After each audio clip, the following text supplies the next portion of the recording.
Nessa aula, vamos continuar falando sobre análise textual, com base no livro Análise Textual em Tradução, Bases Teóricas, Métodos e Aplicação Didática, da teórica alemã Christiane Nord. E vamos falar sobre os fatores extratextuais. No nosso primeiro vídeo sobre análise textual em tradução, nós fizemos uma introdução à abordagem funcionalista. E lá a gente viu que a função comunicativa é a que determina os fatores da textualidade do texto-alvo, sim? E essa ideia foi resumida com a seguinte frase: o escopo do texto-alvo define o processo de tradução. Agora, já sabemos que, quando falamos em escopo do texto-alvo, estamos falando da função comunicativa que esse novo texto, o texto-alvo, adota. E quando falamos em processo de tradução, estamos falando de todos os métodos, das estratégias, enfim, de todas as decisões que a gente toma na hora de traduzir. O processo de tradução deve então ser guiado pela função comunicativa do texto-alvo. Vamos então ler o seguinte trecho, no qual a autora relaciona o texto com a situação comunicativa. Uma condição essencial para uma ocorrência comunicativa é, primeiramente, a existência de uma situação, ou seja, de um subconjunto de eventos não linguísticos que são claramente relevantes para a identificação das características linguísticas.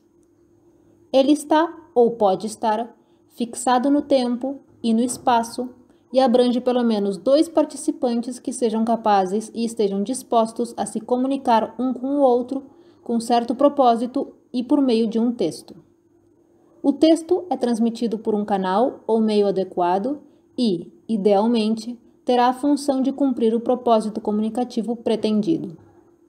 O ato comunicativo em situação fornece o quadro em que o texto tem o seu lugar. O texto só pode ser compreendido e analisado dentro de e em uma relação com o quadro do ato comunicativo em situação. Então, vamos desdobrar o que a autora diz nesse trecho. Christiane Nord faz uma definição de texto como um ato comunicativo em situação.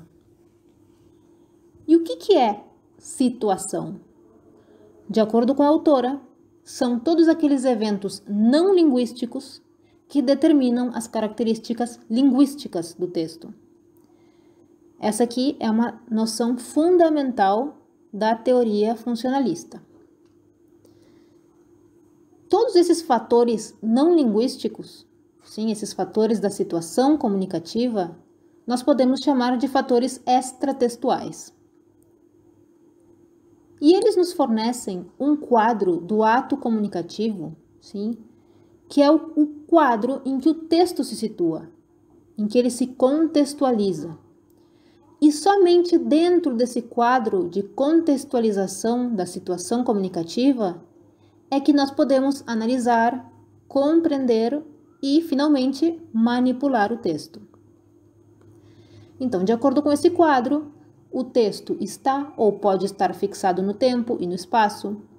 O texto abrange pelo menos dois participantes dispostos a se comunicar um com o outro. O texto é transmitido por um canal ou meio adequado. E o texto tem a função de cumprir um propósito comunicativo específico. Então, a identificação e a análise dos fatores extratextuais são fundamentais no processo de tradução porque eles definem a função comunicativa. E a função comunicativa, por sua vez, define os fatores de textualidade, sim, que se relacionam com os elementos intratextuais, sim, aqueles aspectos semânticos e sintáticos do texto. Os fatores extratextuais podem ser identificados através de um encargo de tradução que seja bem completo e que responda às seguintes perguntas: quem é o autor ou o emissor? Qual é a intenção do emissor? Qual é o público para o qual o texto é direcionado? Qual é o meio ou canal pelo qual o texto é comunicado? Qual é o lugar e o tempo da produção e recepção? E qual é o motivo da comunicação? E com toda essa informação, a gente vai poder responder a última pergunta. Com qual função? Qual é a função do texto? O encargo de tradução completo deve responder todas essas perguntas para o tradutor poder realizar uma análise textual e produzir um texto-alvo apropriado. A autora resume tudo isso nas considerações finais do livro, no seguinte parágrafo. Do ponto de vista acional, o texto é um elemento da interação comunicativa que ocorre em uma situação. Portanto, a situação comunicativa, inclusive os interlocutores, torna-se centro da atenção. Enquanto a estrutura linguística do corpo textual, que pode ser analisada usando recursos da textologia, relega-se a um segundo plano. A gente tem então a noção de texto como ato comunicativo em situação, do qual se desprendem fatores extratextuais.